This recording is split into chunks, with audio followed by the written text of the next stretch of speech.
welcome from Chandigarh. Finally আমাদের main trip কিন্তু আজ থেকে শুরু হতে চলেছে towards Spiti valley from Chandigarh. আমরা এসেছি কলকাতা থেকে চণ্ডীগড় অবধি by my bike Royal Enfield Scram 411 my Rudra. আজকে থেকে কিন্তু আমাদের ডেস্টিনেশনের জার্নি স্টার্ট। আশা করছি যতটুকুন দেখাতে পেরেছি বা ভিডিও করেছি আপনাদের সবাইকে ভালো লেগেছে, লাগা উচিত। বেশি ডিটেলসে ভিডিও করিনি, আজ থেকে চেষ্টা করব যতটা পারার ভিডিও ডিটেলসে বানানো।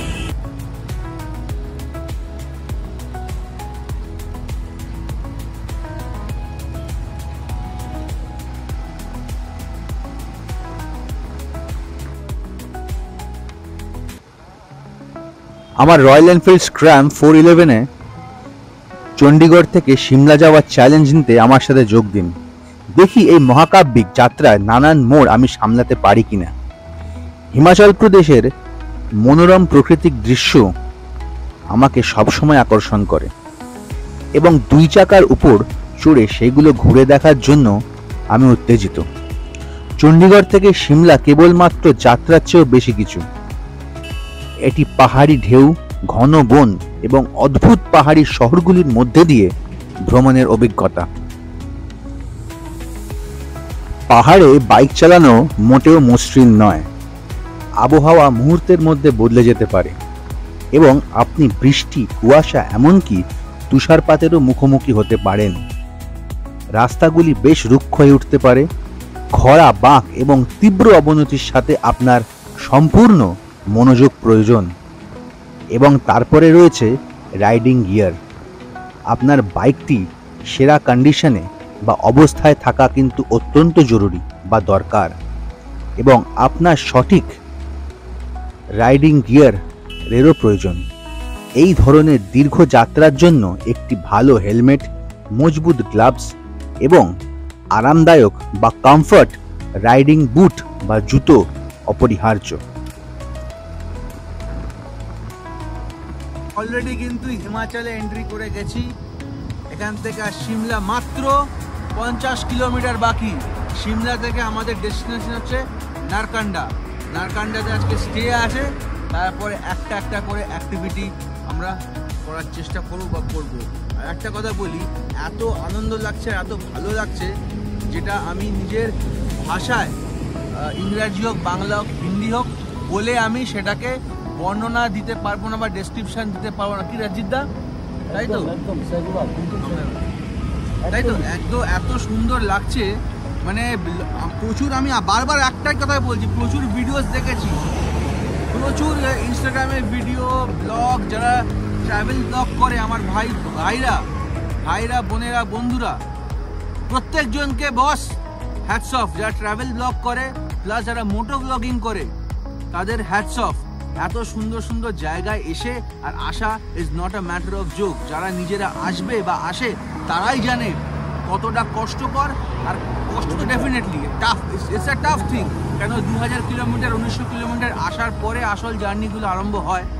তো যখন বাইকে করে আসে রাস্তা খুব ভালো, তাও কতক্ষণ জার্নি করে আসা is not a matter of joke. আমরা বাইক চালাতে ভালোবাসি, ডেফিনেটলি উই আর প্যাশনেট। ভালো লাগে, ডেফিনেটলি খুব ভালো লাগে, ভালো লেগেছে। টায়ার্ডনেস অত ফিল হয়নি।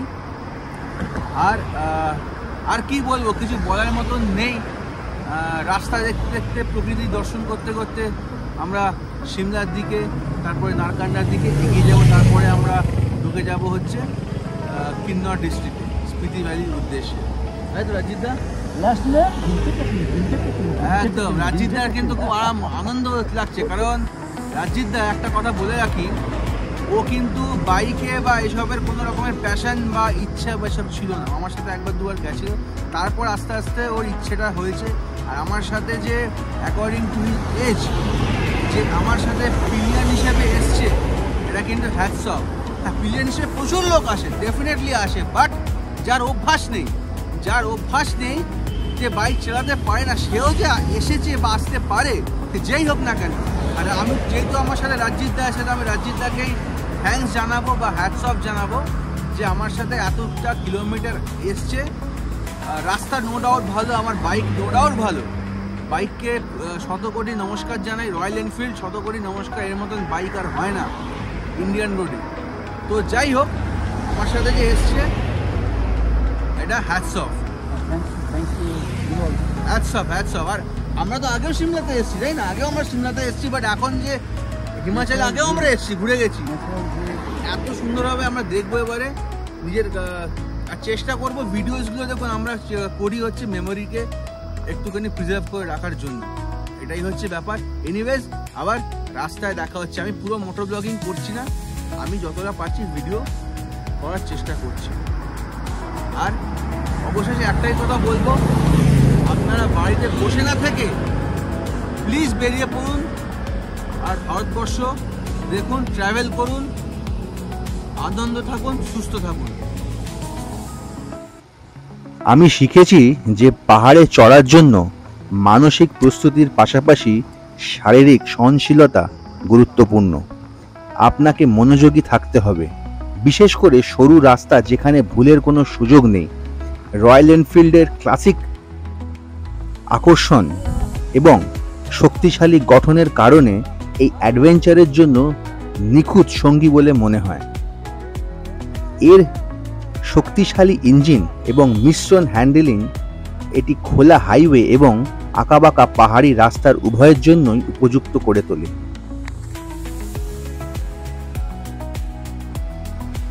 ল্যান্ডস্লাইড হয়েছে, দাঁড়াতে হচ্ছে। অলরেডি 15 মিনিট হয়ে গেল আমরা দাঁড়িয়ে আছি ল্যান্ডস্লাইডের জন্য। কি অসুবিধা, ল্যান্ডস্লাইডের জন্য প্রায় 10-15 মিনিট হয়ে গেছে দাঁড়িয়ে আছি। সামনে ল্যান্ডস্লাইড হয়েছে, রাস্তা ক্লিয়ার করছে, সিমলা যাওয়ার ঠিক সামনে। এখন কিছুক্ষণ ওয়েট করতে হবে, ওয়েট করে তারপরে ছাড়বে।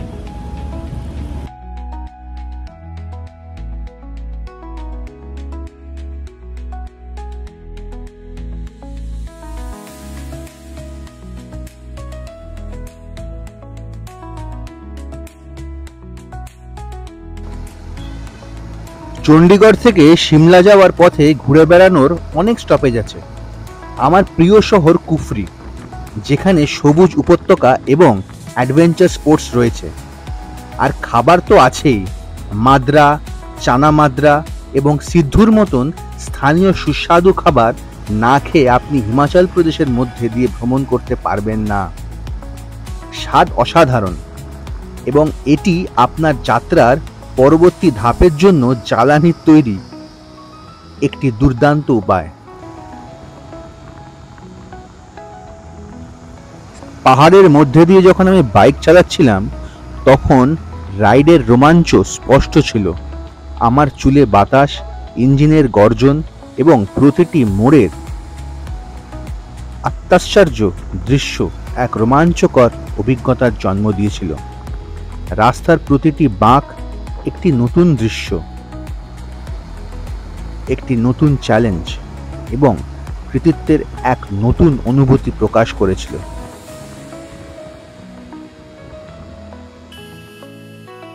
সোলানে চলে এসেছি, আর এসে এখানে রয়্যাল এনফিল্ডের সার্ভিস সেন্টার শোরুম আছে এর পিছনেই। বাইকটা জাস্ট একবার রিচেক করতে দিয়েছি, বাইকে আমার কোনো রকমের সমস্যা নেই, একবার জাস্ট রিচেক করতে দিয়েছি।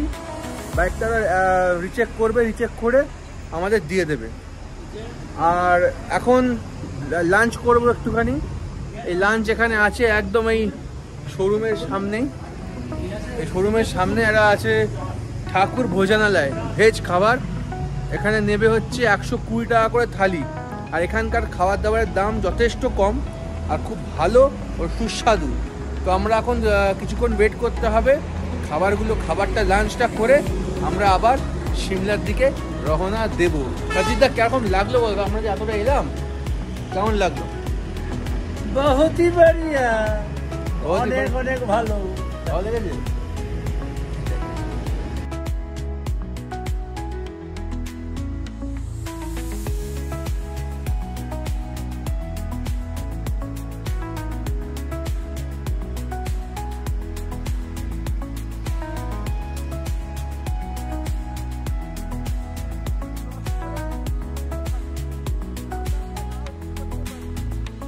আমার যাত্রার সবচেয়ে স্মরণীয় মুহূর্তগুলির মধ্যে একটি ছিল একটি বিশেষভাবে চ্যালেঞ্জিং রাস্তার চূড়ায় পৌঁছানো। উপর থেকে দৃশ্যটি ছিল মনোমুগ্ধকর। যতদূর চোখ যায় পাহাড়ের ঢালু অংশ সূর্য অস্ত যেতে শুরু করে, সবকিছুর উপর সোনালি আভা ছড়িয়ে দেয়। এটি ছিল নির্মল আনন্দের মুহূর্ত এবং কেন আমি বাইকিং এত ভালোবাসি তা মনে করিয়ে দেয়।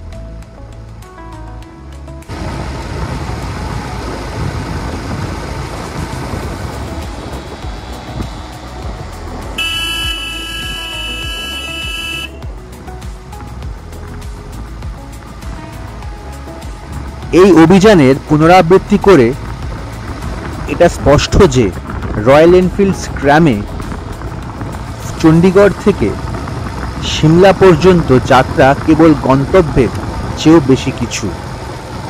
এটি যাত্রা সম্পর্কে, এটি খোলা রাস্তার স্বাধীনতা, যাত্রার রোমাঞ্চ এবং আপনার মধ্যে দিয়ে যাওয়া প্রাকৃতিক দৃশ্যের সৌন্দর্য সম্পর্কে। আপনার যদি পছন্দের কোনো রাইডিং অভিজ্ঞতা বা পছন্দের ভ্রমণ গন্তব্য থাকে তাহলে নিচের কমেন্ট বক্সে সে সম্পর্কে জানতে চাই। আর যদি আপনি আরও ট্রাভেল ব্লগ এবং রাইডিং অ্যাডভেঞ্চারে আগ্রহী হন তাহলে আমার অন্যান্য ভিডিওগুলো অবশ্যই দেখুন। এই সিমলা ওল্ড বাস স্ট্যান্ডে চলে এসেছি, Himachal road transport corporation Shimla. আমরা এখান থেকে বাসে করে যাওয়া আসা করতাম, আমি বা এইখান চণ্ডীগড় থেকে বাসে আসতাম দেখেছিলাম যখন। এখন আমরা নারকান্ডা থেকে বেরিয়ে যাচ্ছি, মোটামুটি যতদূর যাওয়া যায় আর কি। এখনো পর্যন্ত আলো আছে তাই বাইক চালাবো আমি। তারপরে সিমলাটা ক্রস করে দেখি, বিউটিফুল লাগছে, বিভৎস সুন্দর। ভাবতে পারছি না যে আমি বাইক করে কলকাতা থেকে সিমলা চলে আসবো। Just awesome awesome awesome, mind blowing, oh my god, বিভৎস সুন্দর লাগছে। আর thank you Royal Enfield Scram 411 আমাকে সাথ দেওয়ার জন্য। অনেকজন বলেছিল যে আসতে পারবে না, এসে কি হবে, যারা যায় তারা গেলে আমরা পারবো না। কেন পারবো না? সবাই পারবে। মনের ইচ্ছে, মনের জোরটাই হচ্ছে সব থেকে বড় সম্পদ মানুষের।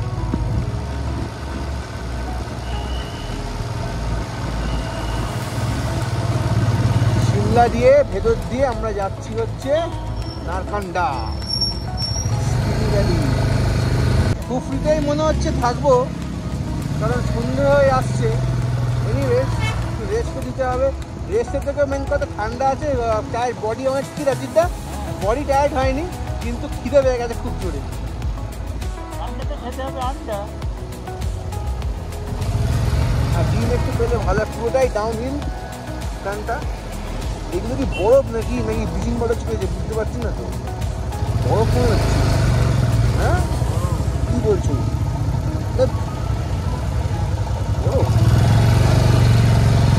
চলো মহারাজ কি জয়। আবার আপনি আছেন।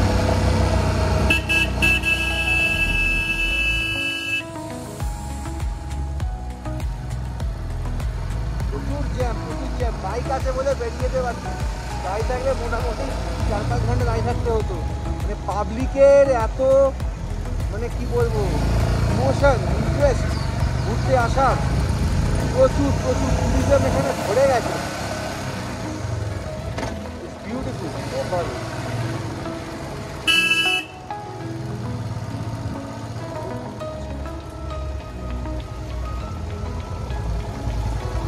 জ্যামে আটকে গেলাম আবার, ব্যাস বোঝো।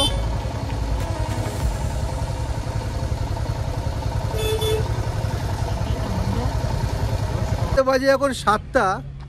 আমরা কিন্তু চলে এসেছি কুফরি। আমি যাইনি বিকজ এত জ্যাম, এত ট্রাফিক এখানে, আর রাতও হয়ে গেছে, যেহেতু অন্ধকার হয়ে গেছে তাই আমি আর বাইক চালাচ্ছি না। কুফরি সিমলার মাঝখানে একটা জায়গা আছে ঢালি বলে, ইটস এ বিগ প্লেস, খুব সুন্দর জায়গা, এখানে বড় মার্কেট আছে, সব কিছু আছে। ওইটা আছে টানেল, আর টানেলের ঠিক সামনে banquet and launch crystal, hotel crystal. এই যে হোটেল ক্রিস্টাল, এই হোটেল ক্রিস্টালে আমরা এখন চেক ইন করবো। রুম ভাড়া মোটামুটি 1200 টাকা, খুব সুন্দর রুম। এখানে চেক ইন করবো, আজকের দিনটা থাকবো। কালকে আমাদের ডেস্টিনেশন হচ্ছে, আমরা নারকান্ডাও যেতে পারি, বা আমাদের মেন হচ্ছে চিতকুল। চিতকুলটাই আমাদের মেন ডেস্টিনেশন। সো এখন আমরা মোটামুটি হোটেলে চেক ইন করে ডিনার করবো। কেমন লাগলো বল এক্সপিরিয়েন্স রাত্রে? এই যে এলাম বা চণ্ডীগড় থেকে যে এলাম আমি, बहुत ही बढ़िया। আমরা আগে এসেছিলাম সিমলাতে, বাট এই এক্সপিরিয়েন্সটা সম্পূর্ণ নতুন। একদমই রাইডিং বাই রাইডিং করে আসা, that is not a matter of joke. তো many many thanks to champion hero जो भी बोलो, ये बहुत thanks to all, thanks to Rajit দা অলসো আমার সাথে যে এসছে এতটা ইয়ে করে। আমাদের অ্যাকচুয়ালি আড়াই ঘন্টা একটু ওয়েস্ট হয়েছে। আড়াই ঘন্টা ওয়েস্ট এই কারণে হয়েছে, বাইকটা আমি একটু ভালো করে রিচেক, বাইকে আমার কোনো রকমের সমস্যা নেই, নাথিং। জাস্ট আমি রয়্যাল এনফিল্ডের শোরুমে গিয়ে, ওখানে পাশে সার্ভিস সেন্টার আছে, ওখানে গিয়ে যে চেন পকেটটাকে ভালো করে আমি ক্লিন করালাম। ময়লা জমে গেছিলো, চেনটাকে ভালো করে ক্লিন করালাম, লিউট করালাম। ওটা প্রায়োরিটি ওয়াইজ আমাদের একটু টাইম নিয়ে, ওদের তো পরপর বুকিংস থাকে, তাই জন্য একটু টাইম নিয়ে আমাদের করে দিয়েছে খুব সুন্দরভাবে। সেই জন্য আমাদের আড়াই ঘন্টা মতন ওয়েস্ট হয়েছে, বাট দ্যাট ডাজেন্ট ম্যাটার, কোনো প্রবলেম নেই। আড়াই ঘন্টাটা ওয়েস্ট না হলে আমরা তো নারকান্ডা পৌঁছে যেতে পারতাম। ঠিক আছে, তাতে আমাদের কোনো প্রবলেম নেই। উই হ্যাভ এনাফ টাইম, আমরা ঘুরতে বেরিয়েছি। এই জায়গাতেও থাকা হয়ে গেল, সামনে বড় হোটেল, একদম মার্কেটের ওপরেই, খাওয়ার দাওয়ারের দোকানও আছে। এখন আমরা হোটেলে চেক ইন করবো, চেক ইন করে আমরা শুয়ে পড়বো আর ডিনার করতে হবে। করে কাল সকালবেলা 7টার মধ্যে আমরা বেরিয়ে যাব, তার বেশি লেট করবো না। সো এনিওয়ে, হোটেলে চেক ইন করি আগে। হোটেল ফাইনালি আমরা পেয়ে গেছি, রুমে চেক ইন করে নিয়েছি। হোটেলটা যথেষ্ট সুন্দর। এটা আমাদের রুম, 1200 টাকায় রুম এটা, ঠিক আছে। বড় বড় লাক্সারি 5 স্টার হোটেল ভাই চাই না আমাদের, আমরা গরিব মানুষ না, আমরা নিই না। একদম সুন্দর, এর থেকে ভালো আর কি হবে। একদম রাস্তার ওপরে, শোনো ভাই, এই যে রাস্তার ওপরে টানেল, এই যে সামনে নো ফুটানি, দেখো রাত কি চাঁদনি। একদম তাই। এরপরে আমরা খেতে যাব, খেয়ে রেস্ট নেবো। খুব সুন্দর হোটেল পেয়েছি, রুম ফুম খুব সুন্দর, ওয়াইফাই আছে, ফ্রি ওয়াইফাই, এভরিথিং। তো এনিওয়ে, আশা করছি আমার এই ব্লগটা বা এই ভিডিওটা ভালো লেগেছে, ভালো লাগা উচিত। যদি ভালো লেগে থাকে তাহলে please do like, share and subscribe. আর পরের এপিসোডের জন্য ওয়েট করুন। পরের এপিসোড হচ্ছে Chitkul. Till now, have a great day. Bye.